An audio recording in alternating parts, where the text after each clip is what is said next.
বিসমিল্লাহির রহমানির রহিম। আল মাতলাবুস সালিস, তৃতীয় অনুচ্ছেদ বলেছিলাম মাতলাবের অর্থ, তাই না? আল গরিব, গরিব সম্পর্কে তৃতীয় কেন বলা হইল? দ্বিতীয়তে কি আলোচনা হয়েছে? আজিজ। প্রথমে মশহুর, মশহুর, আজিজ, গরিব, এই তিনটি কিসের কিসিম? খবরে ওয়াহেদের। গরিব তারিফহু, এর সংজ্ঞা, এক নম্বর সংজ্ঞা, তারিফ, পরিচয়। তারিফ মানে পরিচয়, সংজ্ঞাও কি বলে, কাকে বলে? প্রথম শাব্দিক অর্থ, লোগাতান মানে শাব্দিক অর্থ, আবিধানিক অর্থ, হুয়া সিফাতুল মুসাব্বাহ। গরিব শব্দটি হচ্ছে সিফাতে মুসাব্বাহ, যেমন ফকির, ফকির হচ্ছে সিফাতে মুসাব্বাহ। ওর বিভিন্ন ওজন আছে, ফাইলুনের ওজন হয়, আবার ফাআলুন। হাসান, হাসান, কারণ নাম হাসান, এটা সিফাতে মুসাব্বাহ। ইসিম ফাইলের ওজনে যদি না থাকে আর গুণ বহন করে তাহলে ওগুলি সিফাতে মুসাব্বাহ। আর মোবাল্লাগা যদি না হয়, মোবাল্লাগারও সেগা নাই, যেমন আল্লাম, আল্লামা, এরকম নয়। আর ইসিম ফাইলের ওজনে ফাইলুনের ওজন না, যেমন কাতেলুন, নাসেরুন, নাসের ইসিম ফাইল, কিন্তু নাসির, নাসির সিফাতে মুসাব্বাহ। নাসির গরিবের ওজনে, করিম, ওইরকমই আজিজ, আজিজ, আজিজ আর গরিব। আর আজিজের ক্ষেত্রেও বলেছিল যে এটা হচ্ছে সিফাতে মুসাব্বাহ। বলছেন হুয়া সিফাতুল মুসাব্বাহ, এটি হচ্ছে সিফাতে মুসাব্বার সেগা, সারফের বিষয়টি, সিফাতে মুসাব্বার সেগা। এটি অর্থ কি? বেমানাল মুনফারিদ, এর মানে হচ্ছে এক ও একক। গরিব মানে যে একা, একা বা একক, একটি অর্থ এটি হয় গরিবের। আর একটি অর্থ হয় আবিল বাইদ আন আকারিবিহি, যে ব্যক্তি আপনজন আত্মীয় স্বজন থেকে দূরে বসবাস করে তাকে গরিব বলা হয়। আমরা প্রত্যেকে গরিব। গরিব মানে বলা হয় কুন ফিদ দুনিয়া কান্নাকা গরিবুন, হাদিস মুখস্থ আছে বুখারী শরীফের হাদিস, কুন ফিদ দুনিয়া কান্নাকা গরিব। আব্দুল্লাহ বিন উমর রাদিয়াল্লাহু তাআলা মশহুর হাদিস, রেকাকে, কিতাবুর রেকাকে রয়েছে, কুন ফিদ দুনিয়া, তোমরা দুনিয়ায় বসবাস করো বা তুমি দুনিয়ায় বসবাস করো, জানো তুমি আগন্তুক ব্যক্তি।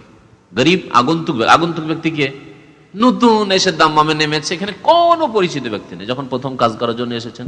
আর যাদের কোনো আত্মীয় স্বজন নেই, কোনো মাধ্যম দিয়ে কোথায় ওখানে ভিসা পেয়েছেন, এখানে কেউ আপনারকে রিসিভ করারও কেউ নেই, এসেছেন দাম্মামে, কিছুই চেনেন না। অনেকের আত্মীয় স্বজন আছে, পরিচিত লোক আছে, অসুবিধা নেই, উঠলেন, উঠিয়ে নিয়ে আসলো আপনাকে এয়ারপোর্টেই, কিন্তু কেউ নেই, আপনি গরিব। তো যারা আত্মীয় স্বজন থেকে দূরে থাকে, আর বিশেষ করে কোনো চেনা জানা যদি কারো না থাকে, তাহলে ও একেবারে গরিব। তা আমরা প্রত্যেকে কিন্তু এই দিক দিয়ে যে আত্মীয় স্বজন থেকে দূরে যারা, তারা গরিব। আজকালকার ভাষায় দিকে মিসকিন বলছে, মিসকিন, কেউ নেই তার মিসকিন। কিন্তু মিসকিন মানে ওইটা হয় না। মিসকিন মানে যে আর অর্থের দিক দিয়ে অভাবী, তাকে মিসকিন বলে। আর গরিব মানে যে ব্যক্তি পরিবার থেকে দূরে থাকে, একা, তাকে গরিব বলে। আর না হলে যে একা, সে গরিব। আপনি কোনো ক্ষেত্রে একাই, কোন একটি বিষয়ে মতামত হইল, সব একদিকে হয়ে গেল, আপনি একাই পড়ে গেলেন, আপনি গরিব। এই জন্য আশ্চর্যজনক কথাকে গরিব বলে, বা উদ্ভট কথাকে কেউ বলে না। একজন দুইজন লোক এরকম কথা বলে বসে আছে, হাজা কলুন গরিব, মানে এটি হচ্ছে আশ্চর্যজনক কথা। এই ক্ষেত্রে ব্যবহার হয় আরবি ভাষায়। ইস্তিলাহান মানে মুহাদ্দিসিনদের পরিভাষায়, মুস্তালাহুল হাদিসের ভাষায় গরিব কাকে বলে? হুয়া মা ইয়ানফারিদু বিরিওয়ায়াতিহি রাবিন ওয়াহিদ, ওই হাদিসকে বলা হয় যে হাদিস বর্ণনা একজন বর্ণনাকারী করেছে মাত্র, একা একজন বর্ণনাকারী শুধু এই হাদিস বর্ণনা করেছেন, আর কেউ বর্ণনা করেনি হাদিসটি, সেই হাদিসকে গরিব বলা হয়। সনদের যেখানে হোক না কেন, ইয়ানফারিদ মানে যে একা হয়ে গেল, ইনফারাদা মানে একা হয়ে যাও। এই জন্য তো গরিবের অর্থই করলো বেমান আল মুনফারিদ, ইসিম ফাইল দিয়ে। গরিব মানে হচ্ছে মুনফারিদ। মা ইয়ানফারিদু বিরিওয়ায়াতিহি, যেই হাদিস বর্ণনা করার ক্ষেত্রে একা হয়ে যাবে, রাবিন ওয়াহিদ, কোন একজন বর্ণনাকারী, কোন একজন বর্ণনাকারী যে হাদিস বর্ণনা করায় একা হয়ে যাবে, সেই হাদিসকে কি বলা হয়? গরিব বলা হয়। শারহু তারিফ, এই সংজ্ঞার ব্যাখ্যা, বিশ্লেষণ। এই অর্থাৎ হুয়াল হাদিস আল্লাযী ইস্তাকিল্লু বিরিওয়ায়াতিহি শাখসুন ওয়াহিদ, ওই হাদিসকে বলা হয় যেই হাদিসকে একজন ব্যক্তি শুধুমাত্র বর্ণনা করেছে। ইস্তাকিল্লু বিরিওয়ায়াতিহি মানে শুধুমাত্র এক বর্ণনা করেছে, সেই হাদিসকে শাখসুন ওয়াহিদ, এক ব্যক্তি। কোনখানে? সনদের যে কোনো জায়গায়, যেমন সনদ দেখালাম এটাতে বোঝা যাবে, কিন্তু সনদে ইমাম মুসলিমের ওস্তাদ একজনই মাত্র, সে একা পড়ে গেছে, আর কেউ নেই, এরকম হয়েছে। অথবা তার উপরে বা তাবেইর স্তরে গিয়ে একজন তাবেই শুধু বর্ণনা করেছে, অথবা তাবেই পর্যন্ত দুজন তিনজন আছে, কিন্তু সাহাবী হাদিসের বর্ণনাকারী শুধু একজন। যেমন আমাদের উদাহরণ হাদিসে আসবে ইন্নামাল আমালু বিন্নিয়াত, হাদিসের বর্ণনাকারী সহিহ সনদে একমাত্র উমর ইবনে খাত্তাব রাদিয়াল্লাহু তাআলা, আর কোন সাহাবী বর্ণনা করেননি। সুতরাং এই হাদিস ইন্নামাল আমালু বিন্নিয়াত অথচ সহিহ হাদিস, কিন্তু সাহাবী একজন বর্ণনা করেছেন। ইম্মা ফি কুল্লি তাবাকাতিন মিন তাবাকাতিস সানাদ, হয়তো কিছু স্তরে, কোন স্তরে, একটি দুটি স্তরে, ওয়ালাউ ফি তাবাকাতিন ওয়াহিদা, যদিও একটি স্তরে হোক না কেন, শুধু সাহাবী একা, বাকিগুলিতে কিন্তু দুজন তিনজন চারজন করে আছে, তারপরেও হাদিসটিকে কি বলা হবে? গরীব বলা হবে, আজিজ বলা হবে না। গোটা সনদে সব জায়গায় তিনজন, তাহলে তিনজন দিয়ে সবগুলি হইতো, তাহলে ওর নাম মশহুর হইতো। কিন্তু দেখা গেল যে সাহাবীতে গিয়ে একজন, তাহলে হাদিসের নাম কি হয়ে গেল?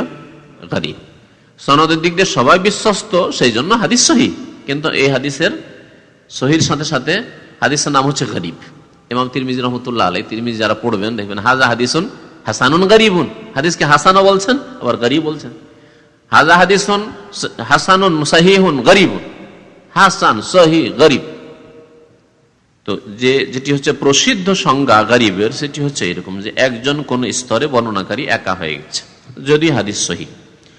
ওয়ালা তাজুরু জিয়াদাতু আলা ওয়াহিদিন ফি বাকি তাবাকাতিস সানাদ, সনদের অবশিষ্ট স্তরগুলিতে, বাকি স্তরগুলিতে যদিও বেশি হয়ে যায় তাতে কোনো ক্ষতি নাই, কিন্তু এক জায়গায় যেহেতু একা হয়ে গেছে সেজন্য তার নাম হচ্ছে গরীব। লিআন্নাল ইবরাতা লিল আকাল, কারণ গ্রহণযোগ্য হচ্ছে সর্বনিম্নটা। সর্বনিম্ন কয়জন আছে? সর্বনিম্ন একটা স্তরে গিয়ে একজন হয়ে গেছে, সুতরাং ওটাকে গরীব ধরা হবে, ওপরে আর যাবে না। তাসমিয়াতুন সানিয়াতুন লাহু, বলছেন লেখক যে এই গরীবের আরেকটি অপর নাম রয়েছে। শেষখানে গরীবের আরেকটি নাম রয়েছে, তার নাম হচ্ছে আল ফারদ। গরীব হাদিসের নাম হচ্ছে ফারদ। গরীব মানে ফারদ, একা হয়ে যাও, এই জন্য মুফরাদ বলে, ওয়াহিদও বলে, হ্যাঁ ওয়াহিদকে মুফরাদও বলে, তাই না? ইউতলিকু কাসীরু মিনাল উলামা আলাল গরীব ইসমান আখার, বলছে বহু উলামায়ে কিরামরা, মানে উলামা মানে মুহাদ্দিসিনরা, যারা হাদিসের বিশেষজ্ঞ, তারা আরেকটি নাম বলে থাকেন। ইউতলিকু মানে বলেন, ইউতলিকু কাসীরু মিনাল উলামা, অনেক উলামায়ে কিরামরা বলে থাকেন আলাল গরীব, গরীবের উপর ইসমান আখার আরেকটি নাম, গরীবকে আরেকটি নাম দিয়ে থাকেন তারা, হুয়া তা হচ্ছে আল ফারদ। হাজা হাদিসুন ফারদুন মানে গরীব। আলা আন্নাহু মুতারাদিফানে, তাহলে অধিকাংশ উলামায়ে কেরামদের নিকটে দুটো হচ্ছে মুতারাদিফ শব্দ, মানে প্রতি শব্দ। আরবিতে মুতারাদিফ মানে হচ্ছে বাংলায় প্রতি শব্দ। প্রতি শব্দ কাকে বলে? একটি বস্তুর একাধিক নাম প্রতি শব্দ। হ্যাঁ, যেমন হামদ সানা, হামদ আর সানা, হামদ মানে প্রশংসা আর সানা মানে প্রশংসা, তাহলে দুটিকে কি বলবো? প্রতি শব্দ। নজমুন আর কৌকাবুন, নজমুন মানেও তারা আর কৌকাবুন মানেও তারা, তাই না? প্রতি শব্দ। তাহলে ফারদের যা তারিফ সংজ্ঞা তাই হচ্ছে গরীবের সংজ্ঞা একই, তাহলে মুতারাদিফ হলো। ওয়া গায়ারা বাযুল উলামা বাইনাহুমা, তবে কিছু উলামায়ে কেরামরা দুটির মধ্যে পার্থক্য বর্ণনা করেছেন। গায়ারা মানে পার্থক্য বর্ণনা করেছেন, দুটির মাঝে পার্থক্য বর্ণনা করেছেন। ফারদ আর গরীব দুটোতে সামান্য পার্থক্য করেছেন। ফাজআলা কুল্লাম মিনহুমা নাওআন মুস্তাকিল্লান, সুতরাং তারা এই দুইটির প্রত্যেকটিকে আলাদা আলাদা পৃথক পৃথক কিসম বলে উল্লেখ করেছেন। নাওআন মানে প্রকরণ বা কিসম। লাকিন্নাল হাফিজ ইবনে হাজার ইয়াউদ্দুহুমা মুতারাদিফাইন, তবে সর্বশেষ যাকে হাফেজ বলা হয় হাদিসের, হাফিজ ইবনে হাজার রাহমাতুল্লাহ আলাইহি, বুলুগুল মারামের লেখক, আর বুখারী শরীফের ভাষ্য সবচেয়ে প্রসিদ্ধ যেটি ভাষ্য সারহ ফাথুল বারীর লেখক, বহু কিতাব হাফিজ ইবনে হাজার রাহমাতুল্লাহ আলাইহি রয়েছে। উসুল হাদিস, মুস্তালাহুল হাদিসে তার প্রসিদ্ধ কিতাব হচ্ছে নুখবাতুল ফিকর এবং শারহ নুখবাতুল ফিকর, তার লেখা এই কিতাবটি আমাদের দেশে পড়া হয়। উসুল হাদিসের কোনো কিতাব পড়া হয় না ভারত বাংলাদেশে, একটি কিতাব ছাড়া। ওই কিতাবটা হচ্ছে শারহ নুখবাতুল ফিকর। নুখবাতুল ফিকর প্রথম সংক্ষেপে লিখেছেন, এত সংক্ষেপ হয়েছিল যে বুঝতেই পারবে না আলেমরা, তখন ওটা নিজে আবার ব্যাখ্যা করলেন হাফিজ ইবনে হাজার রাহমাতুল্লাহ আলাইহি। কোনো জায়গায় একটু লম্বা করে দিয়েছেন, কোনো জায়গায় শর্ট করেছেন, এইরকম। তারপরে কিতাবটি একটু মুশকিল, মানে ভাষাগত মুশকিল, নাহলে বিষয়বস্তু একই, ওর চাইতে বিস্তারিত এতে আলোচনা আছে, কিন্তু ভাষা খুব সহজ বোঝার জন্য। কারণ নতুনত্ব এসছে, মডার্ন যুগের লিখার টাইপ, যে লিখার তরিকা পদ্ধতি পরিবর্তন হয়েছে, সুন্দর করে সাজানো ব্যাপারটি। আগের জামানায় ওইরকম সাজানো টাজানো না, চলছে তো চলছে, একদিক থেকে লিখা চলছে।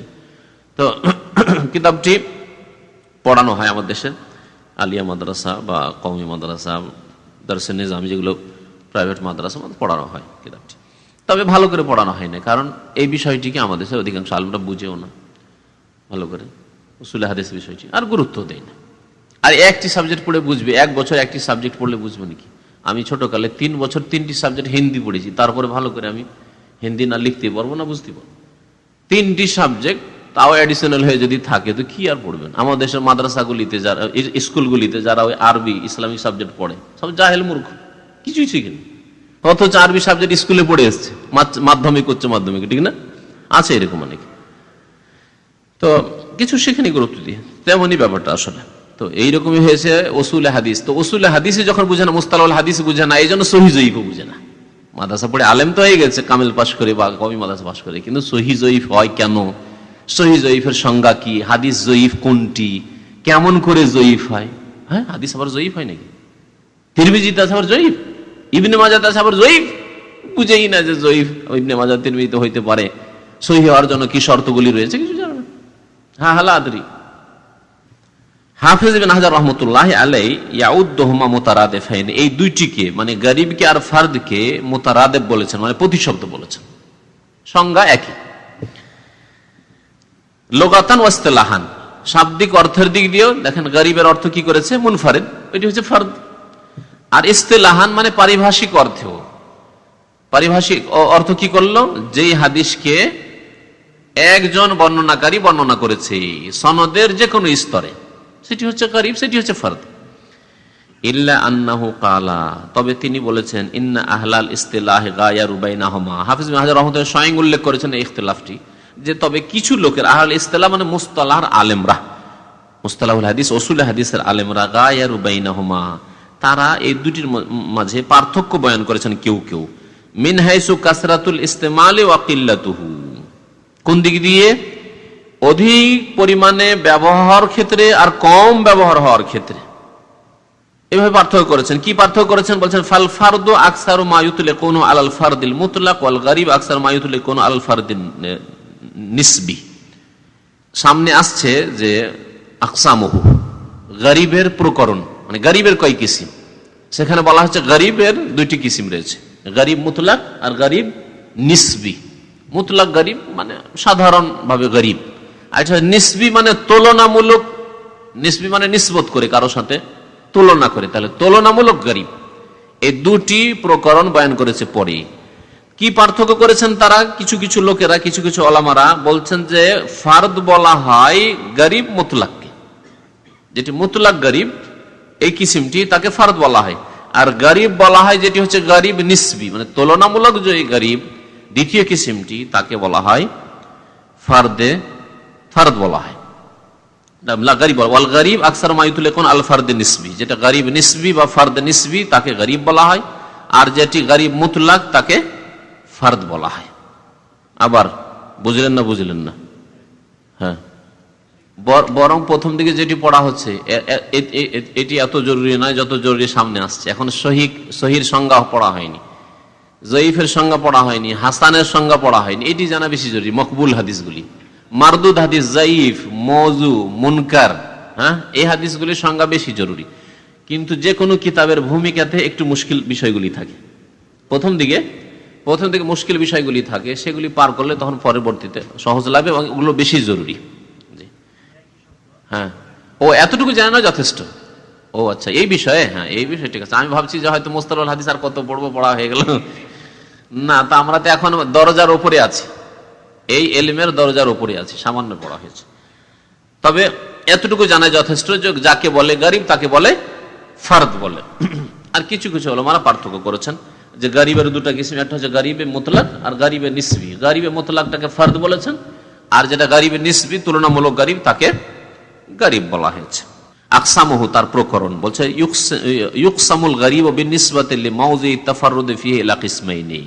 গরিবকে ভাগ করা হয়েছে যে একার বর্ণনাকারী যে একা হয়ে গেছেন তার স্থানের দিকে লক্ষ্য করে। কোন স্থানে? প্রথম দিকে, সনদের শেষ দিকে, সাহাবীর দিকে, তাবেঈর দিকে, না এই ইমাম সাহেবের দিকে? কোন দিকে একজন হয়ে গেছে বর্ণনাকারী? এই দিকে লক্ষ্য করে গরিবকে ভাগ করা হয়েছে ইলা কিসমাইন, দুই ভাগে। হুমা তা হচ্ছে গরিবুন মুতলাক ওয়া গরিবুন নিসবিয়ুন। গরিব মুতলাক এবং গরিব নিসবি। থাক গরিব মুতলাক, গরিব নিসবি এবং সেসবের উদাহরণ থাক ইনশাআল্লাহ তাআলা আগামী সপ্তাহে দর্শ শেষ করা হবে, কারণ বড় আছে একটু আলোচনা।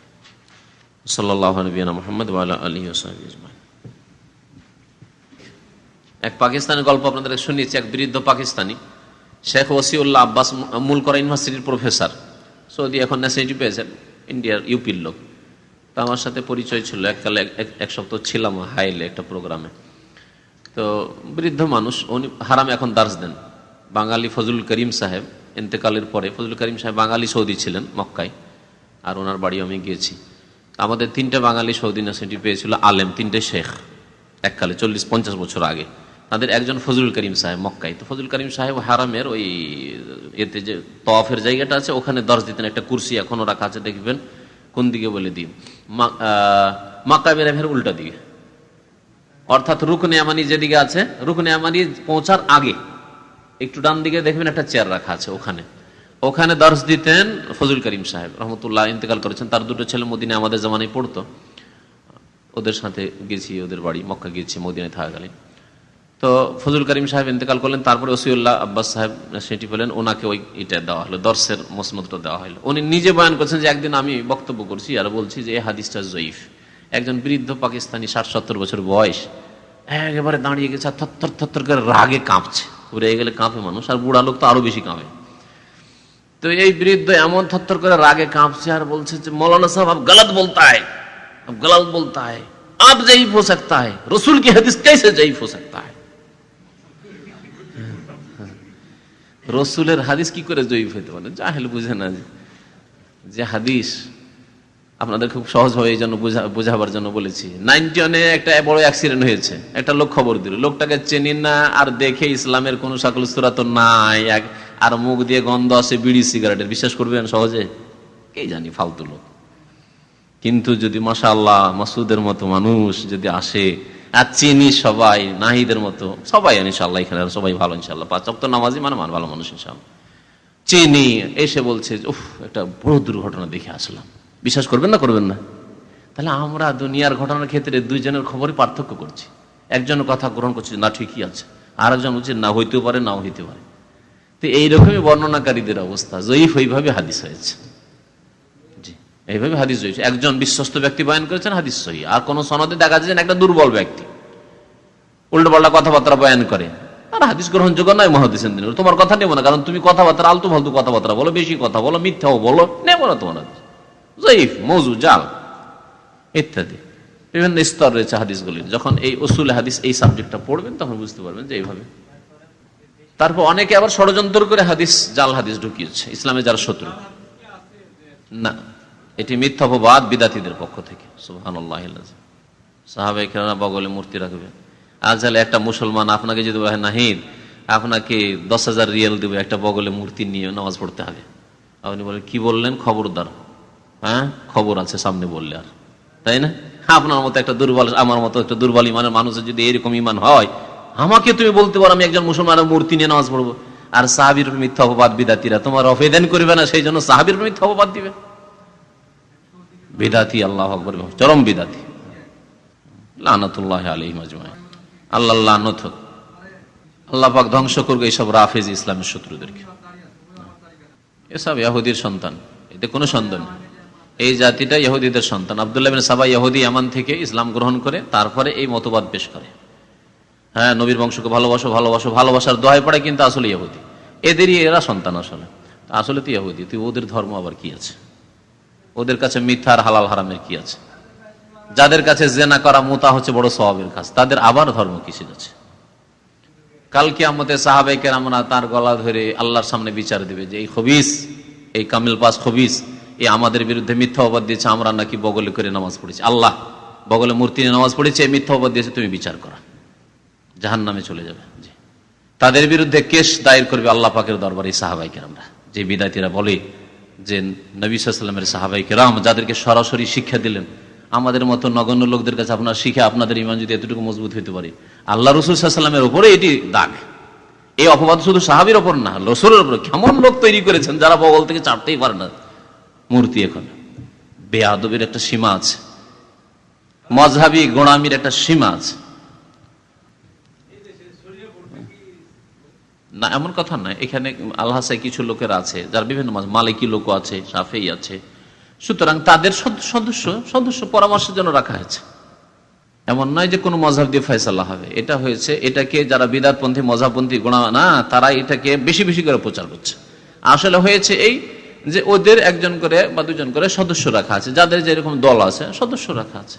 ভাই আমাদের এখানে ভলেন্টিয়ারি, আমরা ইসলামী সেন্টারে যখন প্রোগ্রাম করেছি, জামাত ইসলামের যুবকরা এসে বলছে শেখ আমি ভলেন্টিয়ার হবো, আমি নেবো না, ওয়েলকাম। তাবলীগী ভাইয়ের ভলেন্টিয়ার হবো, নেবো না, নিয়েছি। যারা পুরাতন আর 10 বছরে জানেন ভালো করে, কোনো অসুবিধা নেই, তুমি দিনের খেদমত, তুমি মুসলিম ভাই। সে তোমার যদি আকীদায় কিছু ত্রুটি থাকে, তোমার যদি কিছু ভুল ত্রুটি থাকে, সেটা ঠিক আছে, সংশোধন ধীরে ধীরে হবে, কিন্তু সহযোগিতা আপন জায়গায় ঠিক আছে। এইরকমই সদস্য হিসাবে তাদের কিছু আলেমদেরকে নেওয়া হয়েছে, ব্যাস এটুকু, এর বেশি কিছু নেই। সাল্লাল্লাহু আলাইহি মুহাম্মদ ওয়া আলা আলিহি ওয়া সাহবিহি মা আনজালাল্লাহু বিহা মিন সুলতান। তোমাদের মযহাব আল্লাহ নাযিল করেনি, আল্লাহ কোরআন হাদিস নাযিল করেছে। এগুলো যেমন মক্কায় নবী সাল্লাল্লাহু আলাইহি ওয়াসাল্লামের জামানে আবু লাহাব আবু জাহাল ছিল, এরকম কিছু লোক আছে এখানে, তার মধ্যে ওইটা একটা। ওই এইরকম কত কত শত্রু আছে এখানে, রাফেজি শিয়া আছে, কি বলবে, কি বলে কি করবে। এতটুকু করা যায় যে তাকে যদি এরকম হয়, মানুষের ক্ষতি করলে ক্ষতি করা যায়, বেআইনি চাকরি করা। হ্যাঁ বহু লোক এরকম করছে, কি করবেন এগুলোর জন্য? না মিথ্যা কথা, মিথ্যা কথা, মিথ্যা কথা, মিথ্যা কথা। কোন ইমামকে নিয়ে লাগেনি। কে বললো? আবু হানিফার জীবনী ওকে শোনানো জাহেল খবিসকে, যে আমি বক্তব্য করেছি আবু হানিফা রাহমাতুল্লাহির জীবনীর উপর। আপনাকে তো হচ্ছে যে একটা কাস্টমার যদি বাড়ে, উমরার কাস্টমার, দাড়িওয়ালা মানুষ যদি বেশি বেশি উমরা যায়, এই হলো ব্যাপার, ব্যাস আর কিছু না। কিন্তু রাজুলুন খাবিস, আমি দেখি চোখে। আরে কিছু বিদাতি আছে জামাত ইসলামী তবলিগ বিদাতি আছে, বা কবর পূজারি পর্যন্ত আছে, যে আমাদের দেখলে কমপক্ষে সালাম দিই, ও খবিসটা সালামও দেয়নি, দূর দিয়ে পলায়। এত দূর আপনাদেরকে বললাম, জিজ্ঞেস করলেন সেই জন্য। আল্লাহ হিদায়াত করে, এর বেশি আর কি বলবো। আল্লাহ হিদায়াত করে, আর না হলে ইন্না বাতশা রাব্বিকা লাশাদীদ, আল্লাহ ইচ্ছা করলে কখন যে ধরতে পারে। তারপরে এসব লোক লাঞ্ছিত, কফিল কোথায় আর এখানে কোথায় আছে, ধাক্কা খাবে, 2-4-6 মাস উমরা অফিসে থাকবে, তারও দিবে এক ধাক্কা, আরেক জায়গায় কোথায় গিয়ে পড়বে। দুনিয়ার না শান্তি না আখিরাতের শান্তি। সবচেয়ে বড় কথা, কোরআন এবং হাদিস থেকে দূরে আছে। না না দলিল না, কিসের দলিল? তাদের চেহারাটা ইসলামে না, বলতাম যে শিয়া দাড়ি, মদিনা থেকে এসছে। হ্যাঁ ভাই, তুমি তো 19 বছর দেখেছো। আবু জাহল আবার সারা জিন্দগি থেকেছে, জন্মেছে মরেছে মক্কায়। আব্দুল্লাহ বিন উবাই মুনাফিক জন্মেছে মদিনায়, মরেছে মদিনায়। নবী সাল্লাল্লাহু আলাইহি ওয়াসাল্লাম তাকে একটা কামিজও খুলে দিয়েছে, আর আল্লাহ বলছে ইন্নাল মুনাফিকিনা ফি দারকিল আসফালি মিনান নার, সবচাইতে নিচে থাকবে মুনাফিক। সুতরাং কোন স্থান মানুষকে নাজাত দেবে না, নাজাত দেবে ইলম এবং আমল। ইলম এবং আমল, আকীদা সাফ সুতরা হইতে হবে, কোরআন হাদিস আল্লাহ এবং রাসূলের কথা বিনা শর্তে মানতে হবে।